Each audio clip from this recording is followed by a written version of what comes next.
Chaudhary tuition classes Sanganer Pratap Nagar के इस वार्षिक उत्सव में हमारे आज के समारोह के मुख्य अतिथि हमारे एडिशनल एसपी सम्मानित राजेंद्र जी नैन साहब से विनम्र प्रार्थना करेंगे कि सर पधारें और राजू जी चौधरी के द्वारा संचालित इस कोचिंग क्लासेज के आज प्रतिभाशाली विद्यार्थियों को, अभिभावकों को और हमारे संस्थाओं के निदेशक महोदय और शिक्षकों को और हम सबको आप आशीर्वाद प्रदान करें। आदरणीय श्री राजेंद्र जी नैन साहब। राम जी किवाड़ा साहब, क्लासेज के डायरेक्टर राजेंद्र जी और सभी जो डायरेक्टर्स यहाँ स्कूल से पधारे हैं, अभिभावक और प्यारे बच्चों, आपने मुझे बुलाया, सम्मान दिया, उसके लिए मैं आपका तहे दिल से धन्यवाद करता हूँ। सबसे पहले मैं भारत माता और तिरंगे को नमन करता हूँ। भारत माता को इसलिए नमन करता हूँ कि वो हमारी माँ है, हमारा सबका जीवन यापन करती है, हम उसके कारण जिंदा हैं।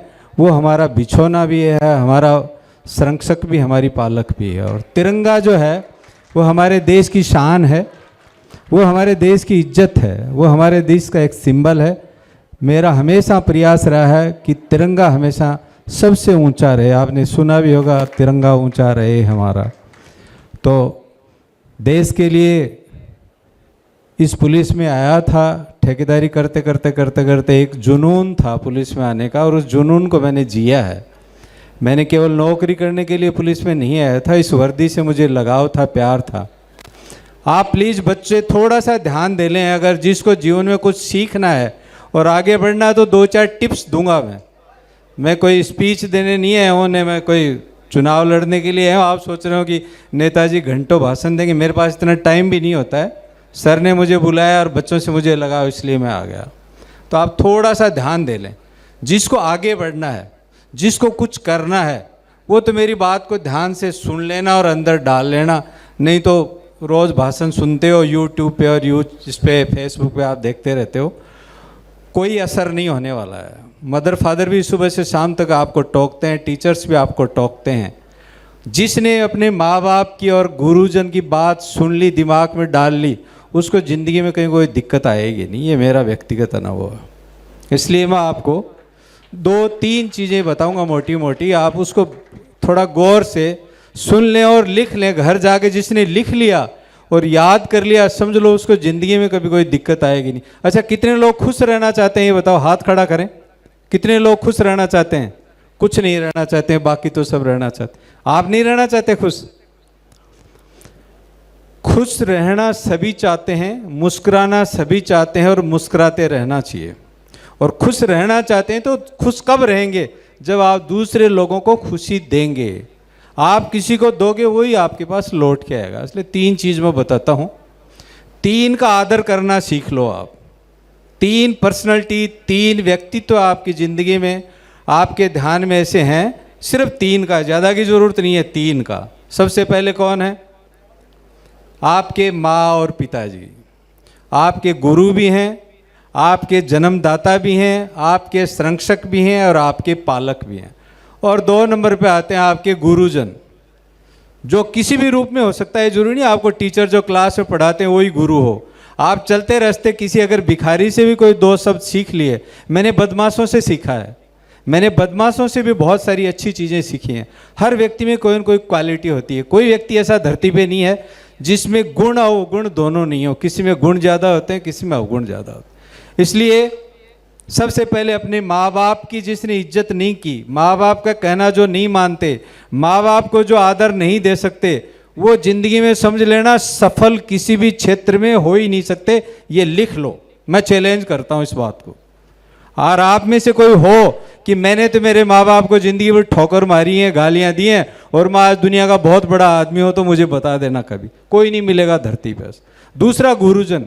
गुरुजन का जिसने आदर कर लिया, जिसने इज्जत कर लिया। आपने देखा होगा, गुरु गोविंद दो खड़े काके लागू पाए, बलियारी गुरु आपने गोविंद दियो बताया। ये एक साधारण सी लाइन लगती है, लेकिन इसकी गहराई में अगर जाओगे तो बहुत बड़ी चीज़ है कि भगवान ने भी गुरु को अपने से बड़ा बताया है कि अगर मुझे पाना है, मुझे अगर प्राप्त करना है तो गुरु के चरणों में चले जाओ। गुरु के बिना ज्ञान नहीं और गुरु के बिना आप भगवान नहीं मिल पाओ।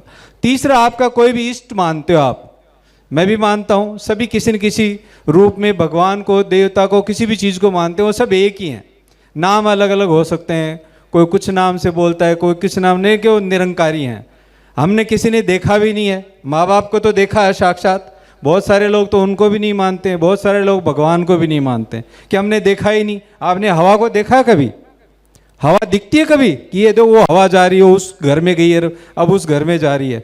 हम महसूस करते हैं और उसके कारण हम जिंदा हैं। हवा अगर 1 सेकंड के लिए बंद कर दी जाए तो दम घुट के आदमी का काम पूरा हो जाएगा। तो वही भगवान का भी, अगर भगवान का ध्यान 1 मिनट के लिए आपसे हट गया या उनकी वक्र दृष्टि पड़ गई तो आपका काम साफ। इसलिए 3 का आदर करना सीख लो आप, माँ बाप, गुरु और अपना इष्ट। कोई भी इष्ट मानते हो, किसी को भी मानते हो, मानता हर आदमी है, और नहीं मानता तो मान लो कि कोई न कोई शक्ति, कोई न कोई ताकत, कोई हमें गवर्न कर रही है। किसका जन्म कहाँ होना है, इसका उदाहरण दे के बताता हूं मैं। किस व्यक्ति का जन्म कौन से देश में, कौन से घर में, कौन सी जाति में, कौन से धर्म में होना है, यह आपकी इच्छा पे निर्भर करता है किसी से? कोई आया अपनी मर्जी से कि मुझे तो उस घर में जाना है, मैं तो वहां जन्म लूंगा, मैं तो उस देश में जन्म लूंगा, मैं तो उस जगह जन्म, वो सब ऑटोमेटिक है। वो कोई ना कोई तो व्यवस्था, विधान, कोई ना कोई इसको संचालित कर ही रहा है। इसलिए हमें मानना चाहिए, और मानने का सबसे बड़ा फायदा ये है कि आप किसी का बुरा नहीं करोगे। जो भगवान को मानता है वो किसी का बुरा नहीं करता, उससे डरता है। सब हम कहते हैं नहीं यार, कोई देख तो नहीं रहा है, तुम पे सीसीटीवी कैमरा लगा हुआ है, कई जगह लिखा हुआ होता है ना, यहाँ सीसीटीवी कैमरा लगा हुआ है। अगर आप पे कैमरा लगा दें, बोले अब बोलो आप, कोई आपको गाली दे रहा है, कोई आपसे झगड़ा कर रहा है, आप उसके सामने मोबाइल खोल के उसका वीडियो बनाना शुरू कर दो, चुप हो जाएगा। कैमरे से इतना डरता है तो वो कैमरा तो बहुत पावरफुल है भाई, उसका तो 24 घंटे कैमरा ऑन रहता है। इसलिए ये कभी दिमाग में मत रखो कि मुझे कोई देख रहा है या नहीं है, मैं ये जो गड़बड़ कर रहा हूँ, ये गलती कर रहा हूँ, बदमाशी कर रहा हूँ, शैतानी कर रहा हूँ, मुझे कोई देख तो नहीं रहा है। देख रहा है आपको, 24 आवर्स आप सीसीटीवी कैमरे की नज़र में हैं। इसलिए जो व्यक्ति भगवान को मानेगा, जो किसी इष्ट को मानेगा, वो कभी गलत काम नहीं करेगा, किसी का बुरा नहीं करेगा, और जो किसी दूसरे का बुरा नहीं करेगा उसका कभी बुरा नहीं होगा। भगवान श्री कृष्ण ने कहा है, और मैं तो मानता हूं, मैं वही चीज़ बताऊंगा और वही आपको बोलूंगा जो मैं मानता हूं, जो मैंने मेरी लाइफ में अडॉप्ट किया है, जो मैंने धारण कर रखा है। तो इसलिए भगवान ने कहा कि तुम किसी का बुरा मत करो, तुम्हारा बुरा मैं नहीं होने दूंगा। वो तो गारंटी लेते हैं कि मैं नहीं होने दूंगा तुम्हारा बुरा, तुम किसी का मत करना। अब आप लाख बुरा करते हो, सुबह शाम तक बेईमानी करते हो, बदमाशी करते हो, चोरी करते हो, लूट डकैती करते हो या अपराध करते हो, तो आप सोचोगे आप सुरक्षित रह जाओगे? बिल्कुल नहीं रह सकते, आपका एक दिन खात्मा होना ही है। इसलिए मैं पूछा था कि कौन खुश रहना चाहते हैं, तो जो खुश रहना चाहते हैं, सुखी रहना चाहते हो, दूसरों को सुख देने की आदत डालो। उसमें शुरुआत अपने घर से करो। 3 चीज दिमाग में बिठा लो आप तो, बी पॉजिटिव, थिंक पॉजिटिव और डू पॉजिटिव। बस 3 शब्द पकड़ लो आप तो, डू पॉजिटिव, थिंक पॉजिटिव और बी पॉजिटिव। आपको तो पॉजिटिव पॉजिटिव रख लो, बाकी सब चीजें एक साइड में कर दो। आपका धरती पे कोई बुरा हो ही नहीं सकता, आपको आगे बढ़ने से कोई रोक ही नहीं सकता। हम पढ़ाई करके हम सब लगे हुए हैं कि हमें नौकरी मिल जाए, मिल जाएगी नौकरी तो, और सबको मिलेगी भी नहीं। आप जानते हो लिमिटेशंस की है नौकरी तो, चाहे प्राइवेट को जोड़ लो, सरकारी को जोड़ लो, लेकिन नौकरी नहीं मिलेगी तो क्या हम धरती पे जी नहीं सकते? जी सकते हैं, और बहुत अच्छा जीवन जी सकते हैं। भगवान एक रास्ता बंद करता है तो दूसरा खोल देता। आपको लगा कि मैं तो इस कंपटीशन को 4 बार, मैं तो बोर्ड के एग्जाम में बहुत मेहनत करी और मेरे तो 90% ही आए, उसके तो 96 आ गए, उसके तो 99 आ गए, मेरे क्यों नहीं आए? कहीं ना कहीं कमी है, कहीं ना कहीं कमी है, और उस कमी की में अच्छाई भी होती है। आप कहीं एक जगह फेल होते हो, failure is not possible, failure कुछ है ही नहीं जिंदगी में। आप एक जगह कोई बंद होती है, दूसरा रास्ता आपके लिए खुल जाएगा ऑटोमेटिक। इसलिए हमेशा आशावादी रहो कि चलो इसी चीज में तो फेल हुआ हूँ, इसी में तो सक्सेस नहीं हुआ, नौकरी तो नहीं मिली, खेती कर लूंगा, व्यापार कर लूंगा, बहुत सारे साधन आपके पास जीने के लिए। तो इसलिए एक तो कभी भी निराश नहीं हो लाइफ में, कभी भी निराश नहीं हो, पॉजिटिव रहें, पॉजिटिव हमेशा अच्छा सोचें, अच्छा देखें, अच्छा करें, अच्छे बनो। बस अच्छा जो बन गया उसको सब लोग प्यार करेंगे। मैंने मेरे जीवन में मैंने तो देखा भाई, माँ बाप ने खूब प्यार दिया, बाद में गुरुजनों के पास स्कूल में गए, उन्होंने खूब प्यार दिया, और 35 साल पुलिस में नौकरी करी है। मुझे मेरे ऑफिसर्स ने मुझे बहुत प्यार दिया और मैं छोटे से लेके ऊपर जो पोस्ट होती है पुलिस डिपार्टमेंट, जो डीजीपी पोस्ट होती है, डायरेक्टर जनरल ऑफ पुलिस, जो पूरे राजस्थान पुलिस का मुखिया होता है, उनके पास भी मैं व्यक्तिगत रूप से उनके साथ काम कर चुका हूँ। उन्होंने भी मुझे बहुत इज्जत और प्रेम बख्शा है। तो इसलिए मैं तो ये मानता हूँ कि मुझ पे हमेशा सबकी कृपा रही है, सबका हमेशा प्रेम रहा है। कभी किसी ने मुझे कोई गलत नहीं कहा, कभी डांट नहीं खाई, कभी टीचर से कभी पिटाई नहीं खाई। तो इसका मतलब सब प्यार करते हैं, बड़े तो आपसे भी करेंगे। कोई ये कहता है कि मुझे टीचर ने डांट दिया, माँ बाप ने डांट दिया, और डांट नहीं रहे हैं, वो आपसे प्यार करते हैं। वो चाहते हैं कि आप कोई गलत रास्ते पे नहीं जाओ। आपको पेरेंट्स डांटते हैं या पेरेंट्स किसी चीज़ के लिए मना करते हैं तो 2 मिनट के लिए आप सोचो कि इस चीज़ के लिए मना क्यों किया है। इन्होंने इसके पीछे कुछ ना कुछ लॉजिक है। अच्छी चीज़ होगी तो कभी मना नहीं करेगा पेरेंट्स, नहीं एक नहीं 2 ले तुम, बुक्स तुम्हें एक चाहिए 2 ले तुम, तो ये चाहिए ये तो 2 लो आप। तो मना कर रहे हैं तो सोचो थोड़ा सा कि इसमें कहीं ना कहीं मेरा बुरा होने वाला है या इसके भविष्य में कहीं ना कहीं कोई बुराई पैदा होने वाली है। आजकल जो सबसे बड़ा खतरा जो है, मेरे आप सबको पता है वैसे तो, ये जो मोबाइल है ये बिना फटे हुए मारने वाला बॉम्ब है। ये फटता नहीं है और आदमी को मार देता है, इतना खतरनाक बॉम्ब है। देख रहे होंगे अभी, अब युद्ध में भी देख रहे होंगे आप, घर बैठे बैठे आदमी पहले लाठी लेके, तलवार लेके, भाले लेके, बंदूक लेके 2 देश दुश्मन आपस में लड़ाइयाँ लड़ते थे ना, अब लड़ रहे हैं क्या? कौन सा देश कहाँ बैठा है हजारों किलोमीटर दूर और मिसाइल आके गिर रही है, काम तमाम। वहाँ से वो ड्रोन आ रहा है, काम तमाम। तो ये क्या चीज़ है? ये खतरनाक है ना। तो ये इसी से जुड़ा हुआ है। टेक्नोलॉजी जो आई है ये बहुत पॉजिटिव है, इंसान के विकास के लिए आई है, आदमी ने विकसित किया है इसको, लेकिन ये बहुत खतरनाक भी है। इसलिए इसका मिसयूज नहीं करें, इससे जितना ज़्यादा हो सके बचें। छोटे बच्चे बच्चियाँ जो अभी समझदार नहीं है, समझ नहीं रहे, मेरा मानना है स्कूल तक तो कम से कम मोबाइल से दूर रहने का ही प्रयास करें। ये कोई बहुत अच्छी चीज़ नहीं है ये, इसमें बुराइयां ज़्यादा हैं, अच्छाइयां कम हैं। अच्छाई जो पहले मोबाइल नहीं था तो क्या सवाल हल नहीं होते थे क्या? क्वेश्चन का जवाब मिलता नहीं था क्या?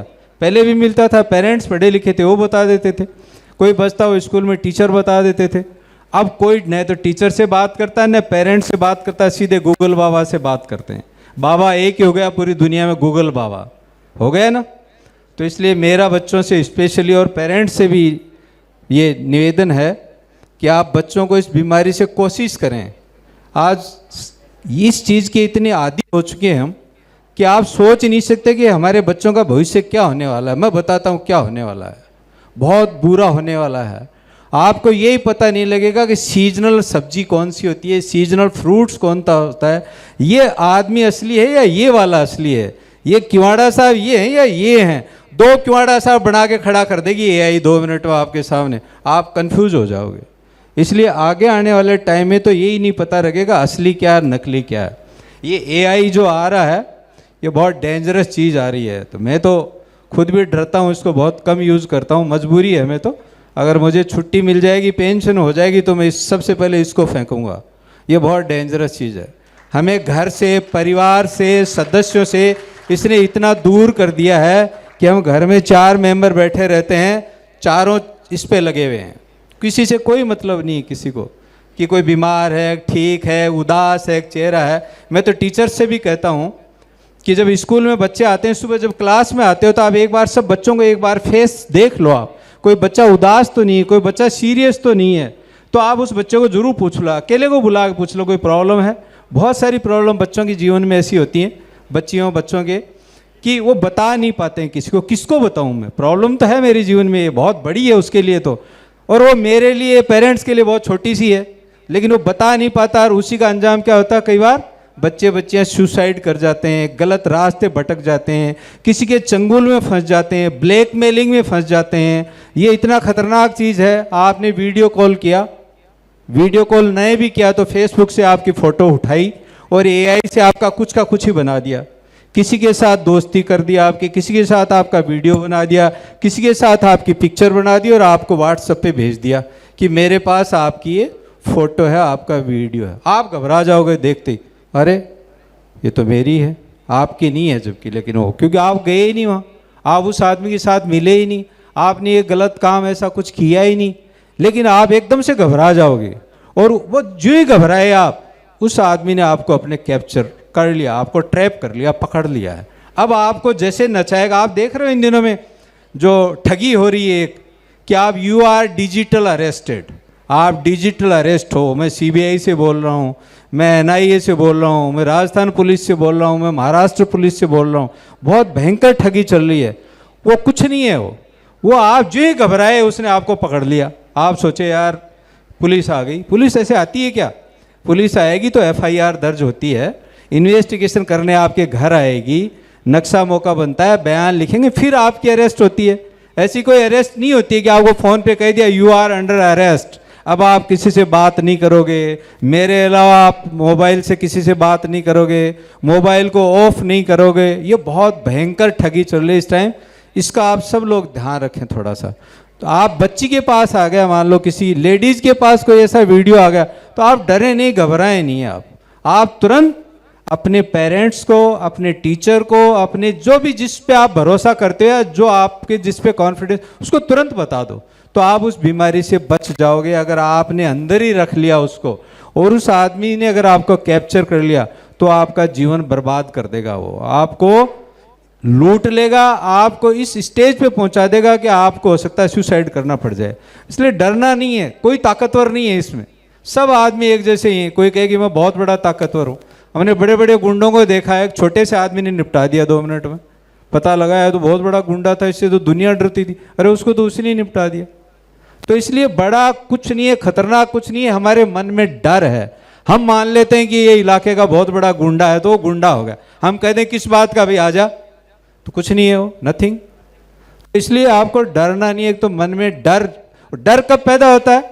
जब हम अंदर अपने अंदर कोई कमजोरी पैदा कर लेते हैं, कोई वीकनेस पैदा कर लेते हैं, तो हम अपने आप से डरने लग जाते हैं। यार ये बात मैंने तो छुपके की है, ये मैं तो इससे छुपके मिला हूँ, मैं तो इससे छुपके बात करता हूँ, और ये कहीं दुनिया को पता लग गया, घर वालों को पता लग गया, उसको पता लग गया, इसको पता लग गया, तो खुद से डरना शुरू कर देता है और आदमी कमज़ोर हो जाता है। जिस आदमी ने अपनी ज़िंदगी में कोई कमज़ोरी नहीं है, कमज़ोरी क्या क्या हो सकती हैं? सबसे पहले तो झूठ बोलना, अपने पेरेंट्स से बात छुपाना, गए कहीं दूसरी जगह बताएं कॉलेज जाके हैं, स्कूल जाके हैं, पढ़ के हैं, तो आपने चोरी करना शुरू कर दिया, आप कमज़ोर हो गए। पता लग जाएगा पापा को, मम्मी को, टीचर्स को कि मैं तो आज पिक्चर देखने गया था, मैं तो आज उस दोस्त के साथ घूमने गया था, गई थी, तो आप कमज़ोर पड़ने लग जाओ। और कमज़ोर होते ही आदमी को कोई न कोई ट्रैप कर लेगा, उसको कब्जे में कर लेगा, कैप्चर कर लेगा। इसलिए इन चीज़ों से छोटी छोटी चीज़ें हैं, थोड़ा सा अलर्ट रहें। समय बड़ा खतरनाक आ रहा है। मैं भी किवाड़ा साहब से बात कर रहा था, इस ज़माने में अगर आपको कोई गुड फेथफुल आदमी मिल जाए, भरोसे का आदमी मिल जाए, ईमानदार आदमी मिल जाए, तो समझ लेना भगवान का दूत है, कोई न कोई भगवान का रूप आ गया धरती पे। बाकी हालात बड़े ख़राब हैं, आप भी देख रहे हैं, हम तो ज़्यादा गौर से देख रहे हैं। दिन में आदमी का अलग नज़ारा होता है, रात को अलग उसका कैरेक्टर हो जाता है। दिन में आदमी अलग दिखता है, बात अलग करता है, काम अलग करता है। इसलिए बच्चे खास करके ध्यान रखें। ये गुरुजनों से भी मेरा निवेदन है कि आप परसेंटेज, तो मैं देख रहा था अभी और वैसे भी देखता रहता हूँ, तो 100 से ऊपर पहुँचा दिए। 100 से ऊपर कैसे पहुँचती है, मैं तो आज तक नहीं समझ पाया इस परसेंटेज को। पूछता भी हूँ बहुत लोगों से, आप लोग भी बैठे, टीचर से पूछूंगा कि जब हमने तय कर दिया कि परसेंट 100 होती है, 100 का मतलब परसेंट, तो 100 से ऊपर कैसे जा रहा है ये मुझे तो नहीं समझ में आ रहा है। जो भी है पूछेंगे, डिस्कस करेंगे, ये कौन सा फॉर्मूला है कि परसेंटेज भी 100 से ऊपर चलेगी। तो अरे 100 ही तो परसेंटेज है, 100 से ऊपर कैसे पहुंच गई है? तो परसेंटेज तो आपने 100 से आगे पहुंचा दी, बहुत अच्छी बात लगती है। हम तो अगर 60% आए थे तो पूरे ज़िले में नाम हो गया था कि उसके फर्स्ट डिवीज़न आ गई है, और 75 नंबर आते थे तो उसको बोलते थे डिस्टिंक्शंस मार्क का आगे, तो वो तो बहुत बड़ा मतलब 1-2 कॉलेज का रिजल्ट आता था, MA का, MSc का, वो एक लाइन में इतनी दूर में आता था, 10 रोल नंबर होते थे। अब तो पेज के पेज भरे हुए आ रहे हैं। तो इसका मतलब एजुकेशन तो अच्छा हुआ है, एजुकेशन बढ़ा है, इसमें कोई शक नहीं। आपने परसेंटेज भी बढ़ा दी, इनमें गुरुजनों का भी हाथ है। बच्चों ने तो कमाल ही कर दिया कि 100 से ऊपर ला रहे हैं नंबर। 100 का तो परसेंटेज है। आपके मैक्सिमम मार्क्स क्या लिखा हुआ था पेपर के ऊपर? 100 मैक्सिमम मार्क्स, और नंबर आ गए 100.3, 100.5। ये ऊपर पॉइंट कैसे पहुंच गए मुझे कुछ समझ में आया नहीं है, गणित अभी तक भी नहीं आई है। ऐसे बहुत सारी चीज़ें हैं जो समझ में नहीं आती हैं। मैं भी 35 साल सोच रहा हूँ, बहुत संघर्ष किया, बहुत सीखा, लेकिन कई चीज़ें नहीं सीख पाई। तो परसेंटेज पे जोर मत दो आप। मैं आज फिर एक बार निवेदन करता हूँ, एक नंबर भी कट जाता है, मेरे घर में भी ये सब जगह ही है, खास करके माताओं का जोर ज़्यादा रहता है इन पे कि वो उस आंटी के तो बच्चे के तो 100 नंबर आ गए, तेरा एक कहाँ कट गया है। अरे कट गया कट जाओ यार, 100 पे क्यों लड़ाई लड़ रहे हो, और चीज़ देख लो ना बाकी की, कि आपका बच्चा उस बच्चे से कितना अच्छा है, कितना अच्छे काम कर रहा है, कितनी उसकी एबिलिटी है। सब में पढ़ाई एक जैसी नहीं है, उंगली देख रहे हो बराबर है इसमें, पैर की भी नहीं है, हाइट वेट सबका एक जैसा नहीं है। भगवान ने जब सबको अलग अलग बनाया तो एक जैसे कैसे हो सकते हैं? हम सारे 100 में से 100 कैसे ला सकते हैं? सारे IPS IAS कैसे बन सकते हैं? कोई और भी फैक्ट्री में काम करने वाला भी चाहिएगा, खेत में किसान भी चाहिएगा, मजदूर भी चाहिएगा, सड़क बनाने वाला भी चाहिएगा, ड्राइवर भी चाहिएगा। भाई व्यवस्थाएं सब करनी है, एक ही व्यवस्था थोड़ी है कि सबको एक ही बना दो, फिर पूछेगा कौन? पूरा देश ही IPS IAS हो गया साहब, प्रधानमंत्री 500 हो गए तो कौन पूछेगा प्रधानमंत्री को? एक है इसलिए तो पूछते हैं कि देश का राष्ट्रपति एक, प्रधानमंत्री एक, फिर नीचे उसके छिटे धीरे धीरे ऐसे एक स्टेज वाइज चीज़ें बनती है। परसेंटेज पे थोड़ा जोर देना कम करो। मेरा ये व्यक्तिगत तजुर्बा है कि बच्चों की एजुकेशन वीक होती जा रही है। आप गौर करना, खास करके टीचर्स।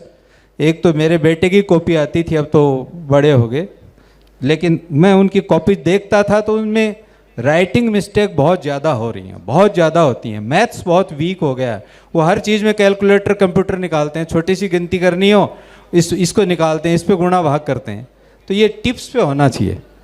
दूसरा ये कि छोटी बड़ी की गलती, इंग्लिश में जो आपकी ग्रामर की गलती, ये बहुत ज़्यादा हो रही हैं, बहुत ज़्यादा हो रही हैं। मैं तो, मेरे पास कोई बच्चा स्कूल कॉलेज का आ जाता है किसी बाई चांस एप्लीकेशन लेके, तो मैं पहले उस एप्लीकेशन को पढ़ के गलतियाँ निकालता हूँ उसकी। तुम्हारी एप्लीकेशन में इतनी गलतियाँ हैं, तुम क्या करोगे भाई? देश का क्या भविष्य ठीक करोगे? क्या तुम बनोगे? और बन भी गए तो करोगे क्या?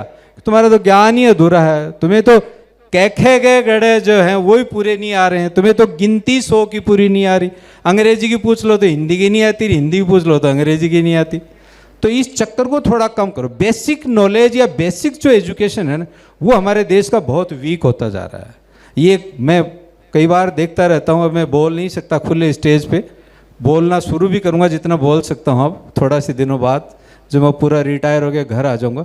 आप देखो एजुकेशन सिस्टम पे कोई नहीं बोल रहा है कि एजुकेशन हमारा वीक हो रहा है। जिस दिन एजुकेशन सिस्टम वीक हो गया, देश स्वतः ही खत्म हो जाएगा। न तो कोई मिसाइल की जरूरत पड़ेगी, न कोई गोली की जरूरत पड़ेगी, ऑटोमेटिक ही खत्म हो जाएगा। क्योंकि ताकत क्या है? ताकत है ही एजुकेशन। जब मानव विकसित हो गया तो उसकी ताकत है एजुकेशन। जो जितना बड़ा एजुकेटेड आदमी है, जो जितना एजुकेटेड कंट्री है, वो आगे है, उसके पास ताकत है, उसके पास ब्रेन है। तो इसलिए बेसिक नॉलेज को थोड़ा मजबूत करो। सर आप स्कूलों में देखना, जो शुरुआत जो होती है ना, उसमें हम जल्दबाजी करते हैं। बच्चों को फटाफट A फॉर एप्पल और B फॉर बॉय, उसको ABCD तो पूरी सीखने दो, उससे पहले ही उसको एप्पल पे ले गए यार, आप हाउस हॉर्स पे ले जाते हो। आप जल्दबाजी मत करो। मेरे साथ बच्चों के साथ जल्दबाजी हो रही है। छोटा सा बच्चा 2.5 साल का हुआ और उसको तो नाक साफ करनी भी नहीं आती, अपना बटन भी बंद नहीं करनी आता, और उसको स्कूल में धक्का दिया है, मैडम जाने या टीचर जाने वो संभालेंगे। ये क्या हम बेगार काट रहे हैं बच्चों के साथ, और बेगार काटने लगे तो बेगारी बनेगा, आपके फेथफुल नहीं बनेगा। इसलिए बच्चों में जल्दबाजी मत करो, पढ़ लेगा। आज से करीब 5-7 साल पहले एक बच्चा मुझे मिला था, US से आए हुए थे उसके फादर। वो बच्चे की हाइट थी मेरे से इतनी सी ऊपर था, वो शायद 1-2 इंच ऊपर था, और अच्छी हेल्थ थी। तो मैंने पूछ लिया, मैंने कहा बेटा कौन सी क्लास में पढ़ता है? कौन सी में पढ़ रहा होगा बताओ आप? कौन सी में पढ़ रहा होगा? वेट मेरे से ज़्यादा था, हाइट मेरे से थोड़ी ज़्यादा थी, अच्छा हेल्दी था, उम्र तो कम थी। तो उन्होंने कहा अभी स्कूल में डालेंगे इसको। मैं एकदम से चौंक गया। मैंने कहा ये तो मेरे से ही उम्र, हाइट में ज़्यादा हो गया, वेट में ज़्यादा हो रखा। उम्र तो हो सकता है उसकी 12-13 साल होगी, 15 से तो कम था, 10 से ऊपर था, 10 से 15 के बीच में था। उन्होंने US में रह रहे थे वो, और बच्चे को स्कूल में नहीं डाला था। मैंने कहा अब स्कूल में डालोगे इसको? बोले हाँ। तो ABCD सीखनी है, बोलना सीखना, भाषा सब सीखनी है, ये तो घर पे सीख गया, अब इसको स्कूल में डाल देंगे जो आगे सीखना है। और हम कितने बच्चे को डाल रहे हैं? 2.5 साल के बच्चे को, और अब तो कई पैदा होने से पहले ही रिजर्वेशन और करा रहे हैं स्कूलों में। अरे भैया, बेटा पैदा होगी, बेटी पैदा होगी, गारंटी है क्या? आपने टेंडर ले लिया क्या इसका? मशीन भी कई बार गड़बड़ बता देती है। ये मशीन जो चल रही है ना, ये भी कई बार कई बच्चों की हत्याएं करा दी हैं। कई बार हुआ है, मैं प्रैक्टिकल में बता रहा हूँ आपको, कि वो उससे टेस्ट कराने गए कि ये तो बच्ची है, कहते साहब कर दो, डिस्चार्ज कर दिया, बाद में पता लगा वो तो बच्चा ही था। ऐसे माँ बाप मैंने देखे ज़िंदगी भर रोते हुए। इसलिए इन चीज़ों में मत पड़ो यार। बच्चा पैदा होगा, बच्ची पैदा होगी, तो ऊपर वाले की मर्जी है, और सब बराबर ही हैं। अब तो बेटियां वैसे भी कम नहीं है, पीछे नहीं है, क्यों डर रहे हो? इसमें देख लो, इसमें कितने बेटे हैं, कितने बेटे हैं इसमें? मैं देख रहा था जो भी नाम पुकार रहे थे, वो बेटी, वो बेटी, वो बेटी। तो बेटों का क्या हाल है भाई? क्या हाल है अपना? अपने हाल खराब है, अपने हाल खराब हैं। ये देख लो, ये लिस्ट देखो यहाँ से ऊपर तक, किसी का नाम है क्या? फिर क्यों डर रहे हैं पेरेंट्स? क्यों डर रहे हो आप? बेटी पढ़ेगी तो यहाँ नाम आएगा, और बेटा पढ़ेगा तो वहाँ नाम आएगा, किसी थाने में नाम आएगा, बोर्ड पे फोटो लगी हुई मिलेगी। तो क्यों घबरा रहे हो बेटे बेटियों से इतना? इसलिए ये पाप, ये हत्या और ये जुर्म मत करो आप। और जिसके घर में बेटे हैं, प्रैक्टिकल बता दूँ आपको, उसको जेल जाने का लास्ट तक चांस रहता है 498 दहेज के केस में। बेटी वाले को डर नहीं है ये। जिसके सिर्फ बेटी है उसको ये डर कतई नहीं है कि भाई कभी बुढ़ापे में भी 498 का मुकदमा लग जाए और जेल जाना पड़ जाए। तो एक सिक्योरिटी तो कर ही सकते हो, डर क्यों रहे हो इतना? दूसरा प्रैक्टिकल बता दूं, बेटी जो सेवा कर सकती है माँ बाप की बुढ़ापे में, सास ससुर की, वो बेटा कभी नहीं कर सकता। मैं भी बेटा हूं किसी का, मैंने तो मेरे पे खुद पे देखा है, और मुझे बड़ा अफसोस होता था कि मैं मेरे माँ बाप की सेवा नहीं कर पाया। मुझे आज भी दुख है, और वो दुनिया से चले भी गए, जल्दी उम्र में चले गए। इसलिए फील होता कई बार कि हमें भी कोई सेवा का ऐसा मौका देते, हम भी थोड़ा बहुत उनका कर्जा चुकाते, तो मौका ही नहीं दिया। तो इसलिए इन चीज़ों से डरो मत आप। समाज को उथल पुथल कर रहे हैं बिना बात ही कि साहब बेटा ही होना चाहिए, बेटा ही होना चाहिए, बेटा होगा तो देखो इसमें लिस्ट में नाम ही नहीं आएगा, और बेटी हो गई तो यहाँ ताज पहन के खड़ी होगी और आपका मीडिया में टीवी पे नाम आएगा। इसलिए आप लोगों को थोड़ा सा सुधरने की ज़रूरत है। वैसे भी मैं भी थोड़े दिन मेवाड़ में रह के आया था, तो आप प्रैक्टिकल देखोगे तो स्कूल कॉलेजों में संख्या देखता था जाते, कितने लड़कियां कितने लड़के हैं, तो लड़कियों की संख्या लड़कों से ज़्यादा हो गई है कॉलेज और स्कूलों में। इसलिए आगे बढ़ने की बात तो छोड़ो, स्कूल में कॉलेज तक पहुंचने वालों की संख्या ही घट गई है। इसलिए देश, इससे घबराओ मत आप लोग, ये चीज़ें ये छोड़ो। ये लोग घर भर रहे हैं टेस्टिंग के नाम पे, डॉक्टरों के सबके घर भर रहे हो, किस लिए भी? जो आ रहा आने दो, स्वागत है। ज़्यादा नहीं होने चाहिए बच्चे, इतने ही करो कि भाई मेरी कैपेसिटी 2 बच्चे पालने की है, उतने ही रख लो। तो इसलिए मैं ज़्यादा टाइम नहीं लूँगा, आपको बोर भी नहीं करूँगा। नशा इस टाइम में, नशा प्रवृत्ति इतनी भयंकर गति से देश में फैल रहा है, और दुश्मन देश हैं वो ये कोशिश कर रहे हैं कि इस देश को नशे में निपटा दो। क्यों मिसाइल खराब करें, क्यों गोला बारूद खराब करें, क्यों हवाई जहाज फाइटर खराब करें, क्यों करोड़ों अरबों रुपए का छोटी सी मॉर्फिन, हेरोइन, स्मैक और ये बना दो। और आजकल देख रहे होंगे बॉर्डर पे कई बार अखबार में आता है ड्रोन से ही फेंक रहे हो, तो हथियार भी फेंक रहे हैं और ड्रग्स भी फेंक रहे हैं। और हमारे जो ये यूथ वर्ग है उसमें बच्चियां भी हैं। आज पहले बच्चियों को हम तो खूब घूमते रहते हैं, पूरे दिन देखते हैं। आजकल ओपनली दारू के ठेके पे लड़कियां जाके दारू खरीदने लग गई हैं। इससे बड़ा देश का दुर्भाग्य नहीं हो सकता भाई। और जिस दिन गृहिणी या लड़कियां जिस दिन घर से बाहर निकल कर इन धंधों में उलझ गई, तो समझ लेना घर खत्म है सब। घर बिल्कुल लड़कियों के, औरत के पीछे ही है। अगर हमें औरत की इज्जत करते हैं, औरत अगर अपने घर को संभाल रही है, अगर वो जिम्मेदार है, तो ये घर, परिवार, देश सब सुरक्षित है। अगर ये इन चीज़ों में इन्वॉल्व होने लग गई, जेंट्स तो बहुत सालों से मेरे विचार से नशे की प्रवृत्ति में था, कम था, लेकिन अब बहन बेटियां आने लग गई हैं इसमें, और ये देश का बड़ा भारी दुर्भाग्य है। जिस दिन ये आ गई तो उल्टा हो जाएगा। जैसे पहले हमारे घरों में काम करने वाले आते हैं, आज कैसे आए, बाई कैसे नहीं आई, वो रात को घर वाले दारू पी के पीट दिया, तो अब उल्टा होने लग जाएगा फिर, क्योंकि नशा इधर ज़्यादा आ गया तो उधर यही होगी फिर। तो इसलिए नशा स्कूल कॉलेजों में खास करके आप भी थोड़ा सा सर ध्यान दें।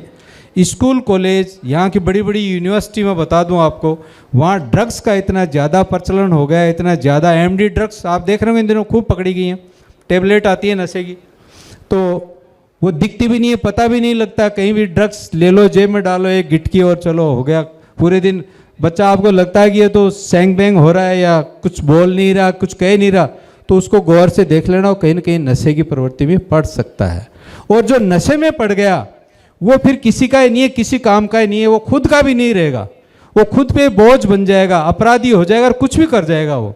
इसलिए नशे की प्रवृत्ति से बिल्कुल दूर रहें और मोबाइल प्रवृत्ति का भी थोड़ा कंट्रोल रखें। इसकी अच्छाई भी है, इसमें अच्छाई बहुत ज़्यादा नहीं है, मैं तो नहीं मानता कि इससे ही पूरा देश दुनिया चलेगी। पहले भी वो मिसाइल्स बनती थी, पहले भी ये फाइटर बनते थे, सब बने हैं बिना मोबाइल के, लेकिन ये कंपनियों की चाल है। हिंदुस्तान 150 करोड़ से ऊपर पहुंच गया है, तो सबसे बड़ा व्यापारिक कंज्यूमर देश है वो हमारा देश है। इस पर सब पूरी दुनिया की निगाहें हैं कि सबसे बड़ा बाजार जो है आज हिंदुस्तान है। वहाँ मोबाइल फेंक दो, ड्रग्स फेंक दो, हथियार फेंक दो, वो सब ले लेंगे, वो सब ले लेंगे। उनको ये पता ही नहीं है कि मरेंगे किससे, कैसे मरेंगे, क्योंकि नॉलेज ही नहीं है, कहीं कोई बताता नहीं है, कोई पढ़ाता नहीं है, कोई सिखाता नहीं है, तो बच्चे तो वही करेंगे जो इसमें देख रहे हैं।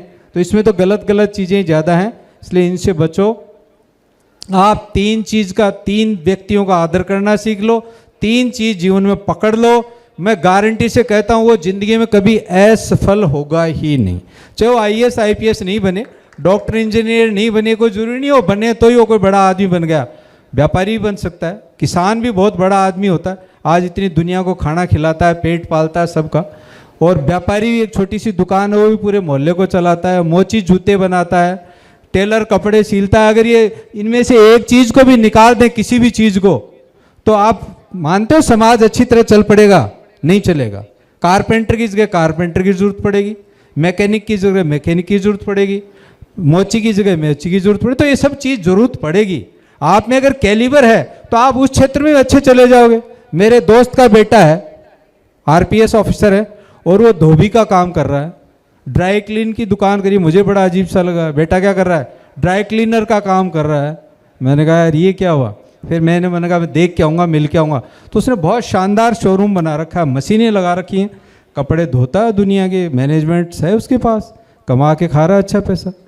तो इसलिए धंधा कोई भी बुरा नहीं है, धंधा कोई भी खराब नहीं है, धंधा कोई भी गलत नहीं है। गलत है तो सिर्फ अपराध, अपराध से बचो, अपने आप को सुरक्षित रखो। एक ये जो फ्रेंडशिप वाली जो एक चीज़ मुहिम चल रही है, इससे भी थोड़ा अलर्ट रहो। ये कुछ है नहीं, वैसे ये फिल्मों में ही है, बाकी धरती पे नहीं है। अगर धरती पे प्रेम और प्यार इतना पनप रहा है जितना हम रोज देख रहे हैं इनमें, जैसे मेरे ही फेसबुक पे पता नहीं, मुझे गिनती नहीं है कितने फ्रेंड है, मैं उसमें से शायद 10-20 को ही जानता हूँ, बाकी जानता नहीं। अब तो मैंने कल परसों इस पर लिख के भेज दिया, मैंने कहा भाई मेरी जो है डायरेक्टरी फुल हो गई है, इसलिए मुझे कोई रिक्वेस्ट नहीं भेजे, मैं अब दोस्त बना ही नहीं सकता।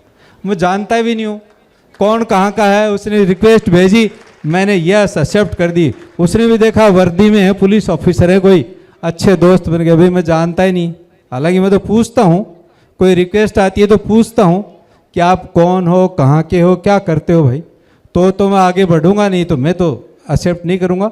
लेकिन पहले मैंने भी कर रखी है इस पर, लेकिन वो किसी को जानता ही नहीं, मैं एक्चुअली नहीं जानता, मैं तो मानता ही नहीं ये फ्रेंड है।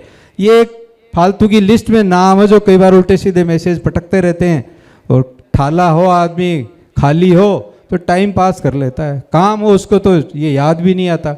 तो इसलिए ये जो देख रहे होंगे इन दिनों में घटनाएं हो रही हैं, पति ने पत्नी को मारा, पत्नी पति को मारा, बाप ने बेटे को मारा, बेटे ने बाप को मारा, बेटे ने माँ को मारा, माँ ने बेटे को मरवाया, पति ने पत्नी को, प्रेमी ने प्रेमिका को, प्रेमिका ने प्रेमी को।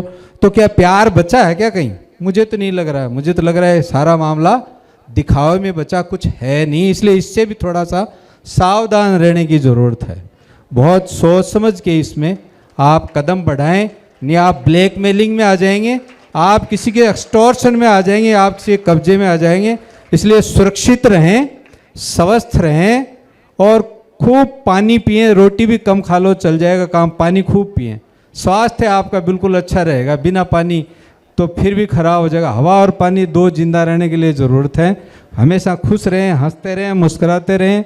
और तीन चीज़ें, तीन का आदर करना और तीन चीज़ें पकड़ लो, बी पॉजिटिव, थिंक पॉजिटिव और डू पॉजिटिव। आपको सातवीं चीज़ याद ही मत करो, आप तो भूल जाओ दुनिया में सात के अलावा, इन छः के अलावा कुछ है भी क्या, आपका बेड़ा पार है। अच्छा, आप में से पुलिस में कितने लोग जाना चाहते हैं? बच्चे बच्चे हाथ खड़ा करें, देखें पुलिस में कितने लोग जाना चाह रहे हैं? और पहली बार इतना कम देखने को मिला है। पुलिस से डरते हो? पुलिस से डरते हो? हैं? पुलिस की वर्दी से नहीं लगा हुआ। फौज में, आर्मी में कितने लोग जाना चाहते हैं? आर्मी में भी एक दो ही हैं यार।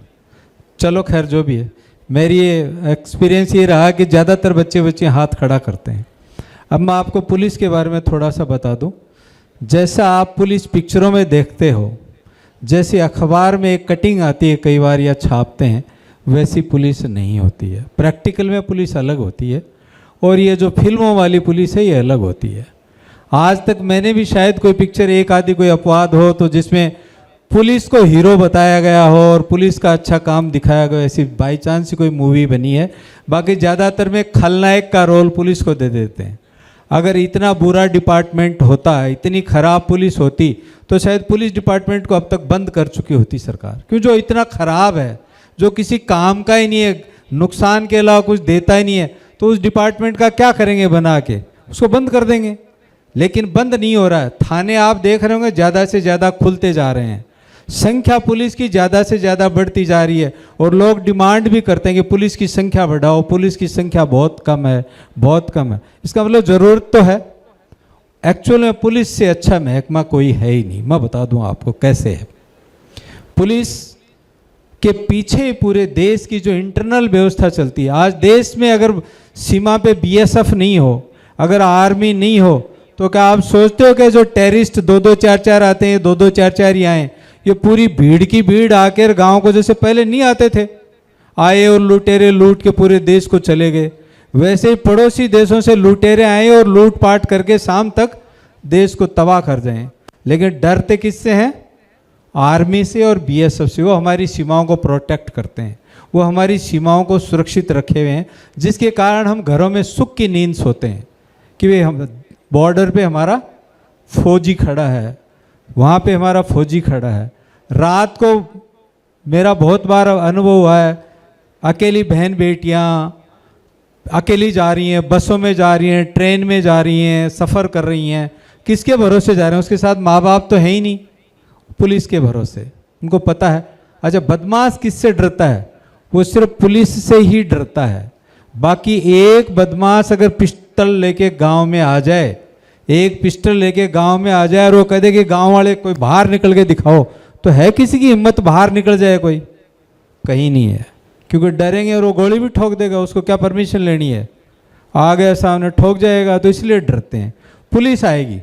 बहुत बार हमारा प्रैक्टिकल में काम पड़ा है, आतंकवादी आ रहे हैं, नाकेबंदी करनी है। हमारे पास अब तो फिर भी AK-47 और SLR और बहुत अच्छे अच्छे हथियार पुलिस को दे दिए हैं।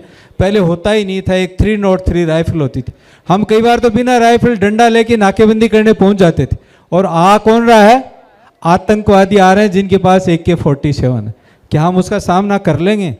हमें डर के भाग जाना चाहिए था, लेकिन नहीं, हम छाती ठोक के चले आते थे कि जो भी होगा देखा जाएगा, पटक लेंगे, अगले का हथियार छीन लेंगे और अगले का ये काम कर देंगे। इस हिम्मत के साथ हम लोग नाकेबंदी बहुत बार ऐसी करी हुई है। जो शुरू में टेररिज्म यहाँ स्टार्ट हुआ था जब की बात है, बहुत पहले की बता रहा हूँ मैं। आज तो पुलिस के पास हथियार काफ़ी आ गए। अब पुलिस खराब क्यों है ये मैं बताता हूँ आपको। आप में से कितने लोगों का थाने में जाने का काम पड़ा है? एक तो सर का पड़ा है, आपका किसी का पड़ा है? किसी का पुलिस में गए हैं कोई? एक आपका पड़ा है, आपका और किसी का नहीं पड़ा। 3।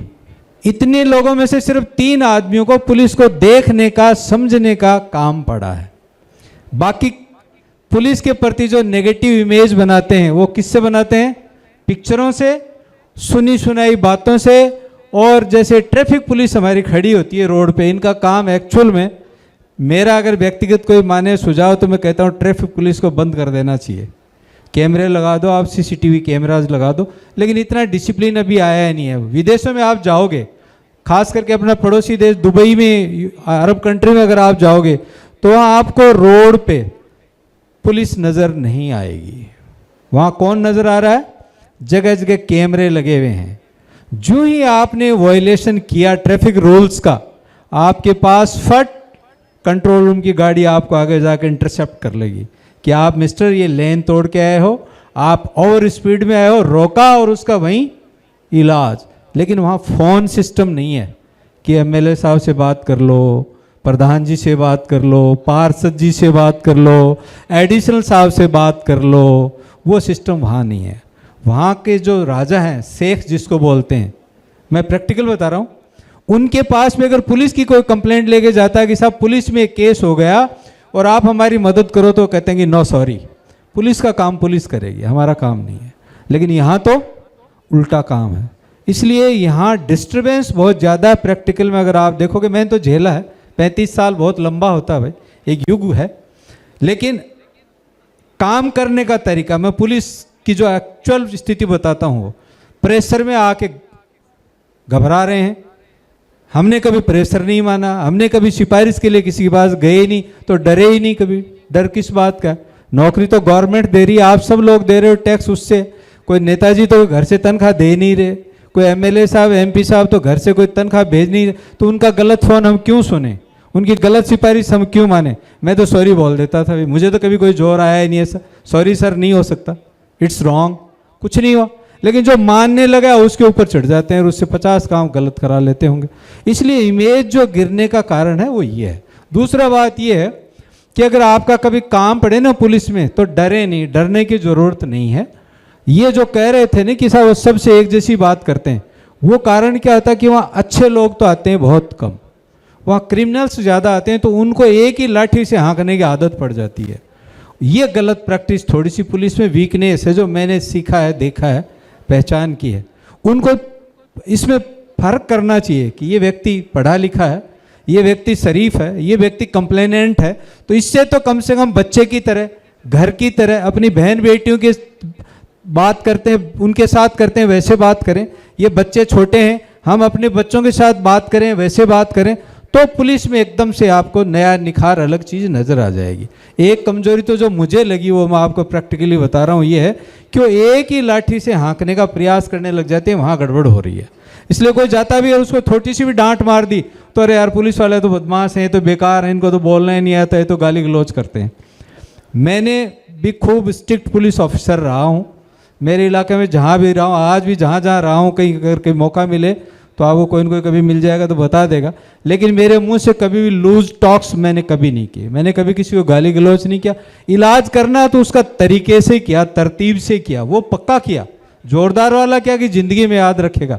लेकिन लूज टॉक्स किस लिए करनी, गलत बात किस लिए करनी? और जो आदमी हमारे पास आया है उसकी सुन तो लो, पुलिस सुनती कम है, अगले को सुनने से पहले अपना एक्शन रिएक्शन सारे चालू कर देती है, तो जो आदमी घबरा जाता है। काम आपके सभी पड़ेंगे, किसी का वेरिफिकेशन आएगा नौकरी का, किसी का पासपोर्ट बनेगा, किसी का और छोटा मोटा कोई चीज़ खो गई, मोबाइल खो गया, तो आपको पुलिस में छोटा मोटा काम पड़ता रहता है। इसलिए डरे नहीं। अगर नीचे का ऑफिसर आपसे अच्छी बात नहीं करता है, अच्छा व्यवहार नहीं करता, आपका काम सही है, गलत काम के लिए तो उम्मीद आप भी मत करके जाओ। जनता बिगाड़ तो जनता ही रही है, उनको भी, हमारे पास भी मैंने भी खूब देखा, हमारे पास भी खूब प्रलोभन लेके आए हैं साहब, आप तो सर मुंह से बोलो काम ही हो जाए। मैंने कहा मुंह से तो तू ही बोलेगा, काम तुम तेरा कर देंगे, बस तूने गलती की है तो तेरा काम हो गया, तेरा इलाज पक्का करके छोड़ेंगे। तो इसलिए हम क्या है, पब्लिक ही इन महकमों को और इस व्यवस्था को बिगाड़ रही है। तो आप भी कम से दिमाग में ठान लो, गलत काम करेंगे नहीं, गलत सिफारिश करेंगे नहीं, गलत के लिए जाएंगे नहीं, तो अपने आप सब ठीक हो जाएगा। रिश्वत हम देंगे नहीं, रिश्वत ले कहाँ से लेगा अगला, ज़बरदस्ती ले लेगा क्या आपसे? जाते हो कि जेब में से छीन के पैसे निकाल लेगा क्या? हम खुद ही ऑफर करते हैं, सर शॉर्टकट बताओ, जल्दी काम हो जाए, ऐसा रास्ता बताओ। अरे भाई जो मतीरा लगा है वो तो टाइम पे, बेर लगा वो तो टाइम पे पकेगा। आप सोचो फूक से ही पक जाए तो थोड़ी पक जाएगा। तो जिस सिस्टम में काम में जो टाइम लगना है, मुकदमा दर्ज हुआ तो उस तरीके से कार्रवाई होगी। चोर पकड़ में आएगा तो ही चोरी बरामद होगी, नहीं पकड़ में आया तो तो ज़्यादातर तो ये सोचते हैं पुलिस वाले करा देते होंगे, ऐसा कुछ नहीं है। पुलिस चला के कोई भी मेरे विचार से चाहे कितने गिरे से गिरा हुआ इंसान हो, चला के कोई अपराध ये हाँ कंट्रोल सबका लूज हो, सबका टाइट हो, ऐसा नहीं हो सकता। काम करने का तरीका सबका अलग अलग होता है। इसलिए पुलिस से कभी काम पड़े नीचे वाला नहीं सुने तो ऊपर एसएचओ के ऊपर सीओ है, सीओ के ऊपर एडिशनल एसपी है, एडिशनल एसपी के ऊपर एसपी है, एसपी के ऊपर डीआईजी, आईजी, डीजी। ये इतनी रैंक क्यों बना रखी है? वो इसलिए बना रखी है कि नीचे का व्यक्ति अगर अच्छा काम नहीं कर रहा, आपकी सुनाई नहीं कर रहा और आपकी प्रॉब्लम जायज़ है, आपका काम सही है, तो आप ऊपर जा सकते हैं, आपकी कोई ना कोई सुन लेगा, आपकी मदद हो जाएगी। लेकिन गलत की उम्मीद करके मत जाओ साहब कि कहीं ना कहीं हमारा तो जुगाड़ बैठ जाए। गलती करिए तो भुगतना पड़ेगा, भाई भुगतो। पुलिस के बारे में आपको कोई संशय हो, कोई चीज पूछनी है तो आप पूछ सकते हो, कोई भी शंका हो, कोई संशय हो, कोई हो। ट्रैफिक पुलिस जैसे खड़ी रहती है, आप हेलमेट लगा के जाओ, आपको 99% को रोकेगा ही। वह हेलमेट नहीं है तो सारी गड़बड़ आ जाएगी सामने। कागज लाओ साहब, तो कागज से शुरू करेंगे। कागज तो नहीं है साहब, कागज नहीं है तो गाड़ी जब्त होगी। गाड़ी जब्त मत करो साहब, ऐसे ही ले दे के कर दो, कार्रवाई कर दो। तो कार्रवाई कौन शुरू कर रहा है? अपराधी कौन है? पुलिस है? हम हैं? हम हैं, खुद हैं। क्यों? गलती हम कर रहे हैं और उसको और इन्वॉल्व कर रहे हैं उसमें। और वो कई बार इन्वॉल्व हो जाता, कई बार नहीं होता। हो जाता है तो हम राजी होकर आ जाते हैं कि 100 रुपए में काम पट गया। और जब्त कर दिया तो 5 दिन कोर्ट के चक्कर काटने कौन खाएगा? अरे यार, पुलिस जब्त कर देती है तो 5 दिन 10 दिन बहुत, और खर्चा भी बहुत लगता है, जुर्माना बहुत लगता है। तो हम अगर जिस दिन खुद डिसिप्लिन हो जाएंगे, हमारे देश में सबसे बड़ी कमी की चीज क्या है? डिसिप्लिन की। आज अब जैसे सामने ही बैठे हो, मैं इतनी दूर से आपके पास आया हूँ चला के, तो आपको 2 मिनट तो तसल्ली रखनी चाहिए कि जो आदमी इतनी दूर से आया, अपनी ड्यूटी छोड़ के आया है, 2 मिनट उसकी बात तो सुन ले। मुझे तो कोई इनसे कोई सर्टिफिकेट लेना नहीं है, कोई तनख्वाह लेनी नहीं है, कोई टीएडी लेना नहीं है मुझे। तो मैं क्यों आया हूँ? मैं इसलिए आया हूँ कि मेरे दिमाग में, दिल में इस देश के प्रति, इस जनता के प्रति, सोसाइटी के प्रति कुछ चीजें मैं जानता हूँ, जो मैं चाहता हूँ कि सोसाइटी को पता लगे, सोसाइटी इस हिसाब से चले। इसलिए अनुशासन जो है ना, सेल्फ डिसिप्लिन। आपको कोई देख रहा है या नहीं देख रहा है? हेलमेट क्यों लगा रहे हैं? सिर फूटेगा, गिरेगा, जो ट्रैफिक का फूटेगा क्या? बताओ आप, सिर किसका जाएगा? आदमी किसका जाएगा? तो फिर ये लापरवाही क्यों करते हो? कब कागज किस लिए बनाए हैं? रजिस्ट्रेशन बना रहे हो, ड्राइविंग लाइसेंस बना रहे हो, उसका पैसा भी उसको जेब में रखो ना। और अब तो जेब में रखने की भी जरूरत नहीं है, इसमें मोबाइल में रख लो। इसमें आता है डिजी लॉकर में डाल लो, आपके सारे डॉक्यूमेंट वैलिड है, ऑटोमेटिक आ जाते हैं। वैसे डिजी लॉकर अगर आपने इसमें डाउनलोड कर रखा है तो आप जो भी सरकारी डॉक्यूमेंट कोई बनाएंगे वो ऑटोमेटिक इस पे डाउनलोड हो जाएगा। और कोई आपको पुलिस रोके, लाइसेंस लो सर, ये लाइसेंस मानेंगे? तो गलती हम करते हैं, हम या तो जानते नहीं है, जानबूझ के बदमाशी करते हैं। 3-3 सवारी बैठ के जा रहे हैं, सीट बेल्ट नहीं लगा रहे। बहुत सारे एक्सीडेंट ऐसे देखे हैं, गाड़ी 4 पलटी खा गई, व्यक्ति ने सीट बेल्ट लगा रखा है, वो सेफ है, बच गया। और नहीं तो 3-4 पलटी में तो 3-4 जो भी थे सारे चले जाएंगे। तो नुकसान किसका हुआ? पुलिस का तो नहीं हुआ। तो हम ये पुलिस के लिए नहीं करें, पुलिस के डर से काम नहीं करें। हमें डिसिप्लिन होना चाहिए। कचरा चलते हम रोड पे फेंकते हैं। आज अब मेरे में भी आदत पड़ी है, देखो आदत बहुत बुरी चीज होती है। मैं फिर भी कई बार कोई चीज होती है चलते फेंकने की आदत पड़ी हुई है, आदत बहुत खराब चीज है।